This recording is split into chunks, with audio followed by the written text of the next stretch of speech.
Alrighty, welcome back everyone. We just talked about this upcoming season, how it's going to be a wild regular season. Whether or not that translates to the playoff, I'm not sure, but at the end of the day, I think it's going to be downright special and it's going to live up to the hype that has been brought for it. But let's get into some playoff chaos teams, some teams that it's just going to be wild if they're able to blow up, hit the notes that they're supposed to hit, and possibly throw their hat into the ring for a college football playoff berth. And I want to go ahead and jump in here, and we'll start in the SEC.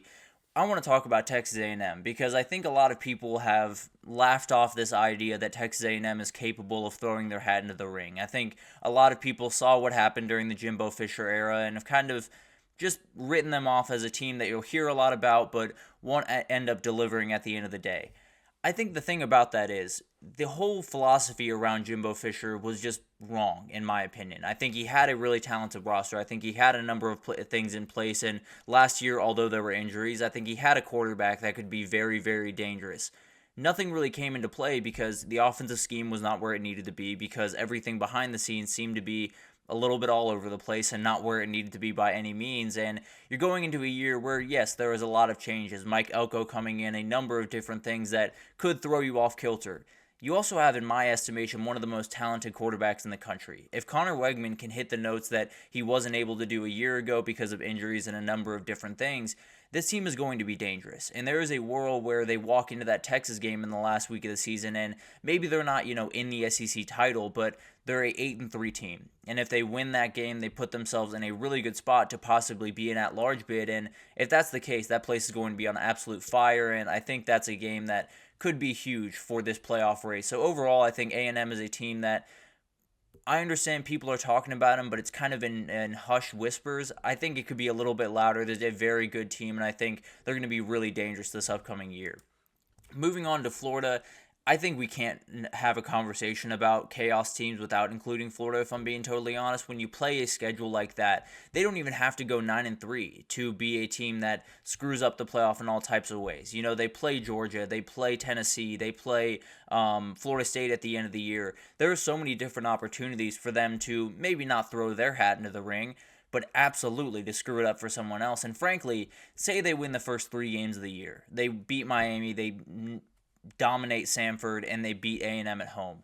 That's momentum. And we talked about this a couple of days ago. That's all they need, really. There's a very talented team, a team that has a number of things going for it. They need confidence, and they need to be able to all be looking in the same direction and say, maybe we can pull off something special this upcoming year. And I think if they win those first couple of games, things get really interesting. And even if they don't, they absolutely will be a team that you look up in week 10 and they've knocked off a team that felt like a playoff team at that point. So definitely will be something to watch. Moving over to the Big Ten, I got Rutgers as a team to watch. There are a couple of people that have laughed at me just a little bit for this one.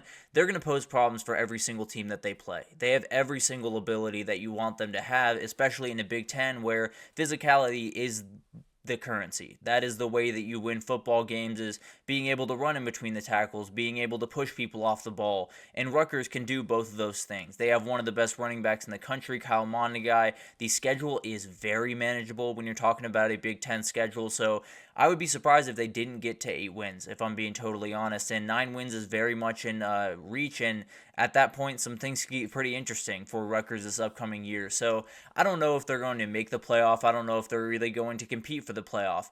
I know they are a team that whenever someone comes into their town, they're going to have a tough time playing them. And that kind of makes for these chaos teams.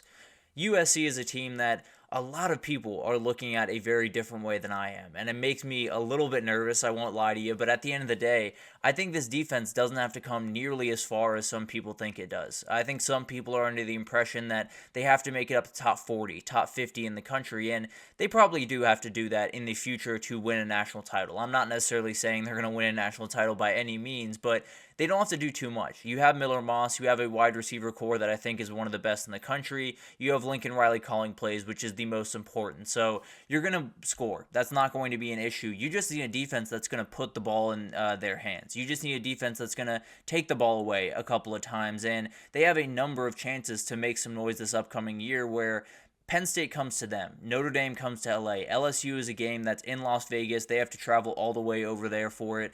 You don't have to go too far. those are all games that they can win. Now, do I think they're going to win all of those games? Probably not. But at the end of the day, they're coming into their house, and if you play opportunistic defense, they take a small step forward on that side of the ball, they're going to be able to score with anyone in the country. So it's a very dangerous team, one that I think is just needs to be talked about a little bit more realistically, not in the way of if this defense comes along, I think the defense is going to improve. The question is, how much does it get better? And the question is, how many of those big time games, the Penn State, Notre Dame, those type of games, how many of those can they win?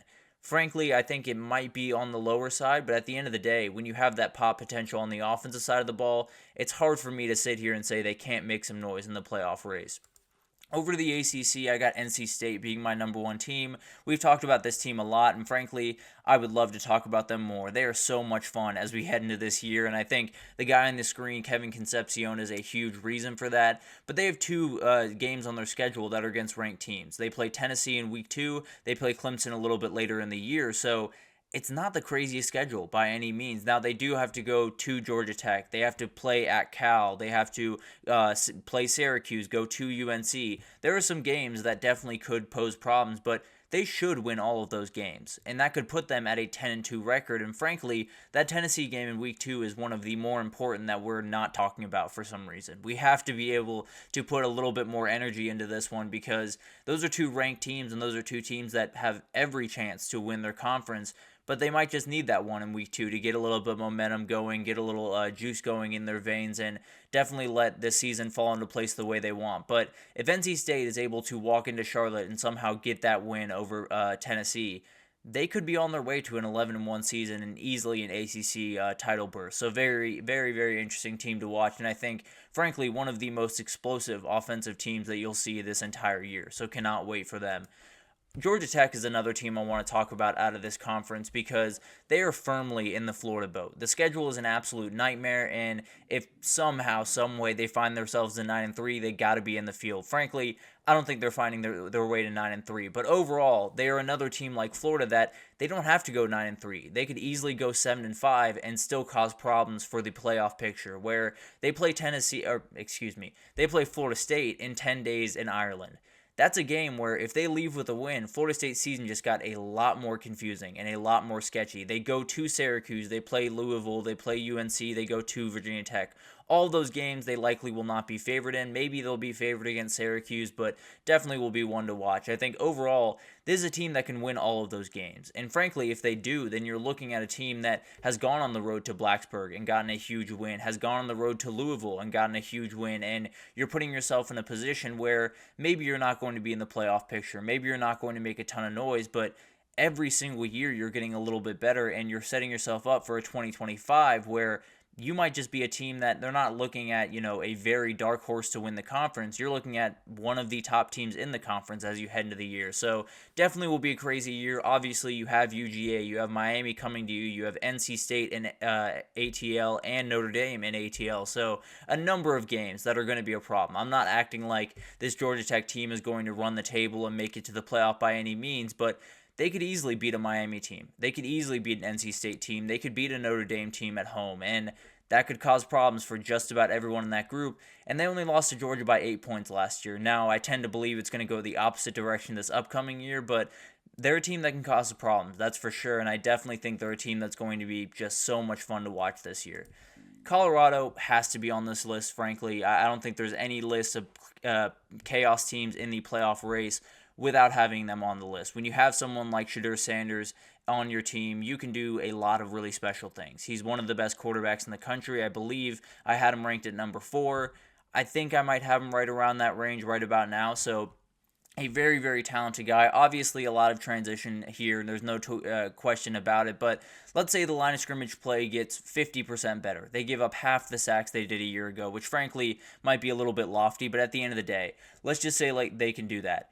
They're going to be able to win a ton of games because the reality is it's just keeping Shedeur Sanders upright. Everyone has to keep their quarterback upright. Everyone has to deal with that, but Colorado has to do it maybe more than any other team. And frankly, the other team that has to do it a ton is the team they play in week 2, Nebraska. That's going to be very, very interesting. Frankly, I think this entire season could come down to Nebraska and Arizona in week 2 and week 8, respectively, because both those games are in Boulder. If you win in week 2, you're in a position where you could get rolling, and possibly that O-line has a little bit more time to develop, and then you're really dangerous, and then you can do a number of different things. So I picked Colorado to go 6-6. I think that would be a plenty successful season, but they are a team that can cause some problems. They are a team that could possibly find themselves in a little bit of a groove after week 4, week 5, and possibly find their way into a Big 12 title. I wouldn't necessarily bet on it, but definitely will be a fun one to watch. UCF is another team I want to watch because I'm not the biggest UCF guy. There's no two ways about that. I've been very, very honest about that, but it doesn't mean the potential's not there. Gus Malzahn's offense, KJ Jefferson's ability to run the ball, although not, crazy elite, is definitely something to watch. And I think they brought in a number of really good players, and RJ Harvey is about as good of a running back as you're going to find in this conference. So they have 2 layups before they go to TCU and then play Colorado at home. Win both of those, you go into Gainesville undefeated, and you play a Florida team that you're probably not going to be favored against, and they definitely have the talent lean in that one. But at the end of the day, you have a win. There is a win in the cards for them in that game, and especially if Florida is kind of reeling, is maybe 1-2 at that point, then you get really interesting, and things get very, very fun for UCF. And I think they have a number of different games that they can win. They have 2 more ranked matchups on the schedule after those 4 games, and they have Iowa State and West Virginia on the road, so those will definitely be tough. But overall, this is a team that could easily be the story of the year. Could be a team that put together a portal roster like a lot of the teams we've seen in the past and is able to find a lot of success. So really like that team. I think it's one that, I'm very much split on. Don't necessarily think they're going to be able to put it all together, but doesn't mean they can't, and it doesn't mean that they don't have the potential to put it all together in. If they do, it's a very dangerous team. But let's take our second break here, and when we come back, we're going to do some of my favorite futures bets as we head into the season. I have a couple of win totals, a couple of Heisman picks, and a couple of national title picks that I'll get into right after this, so stick with us.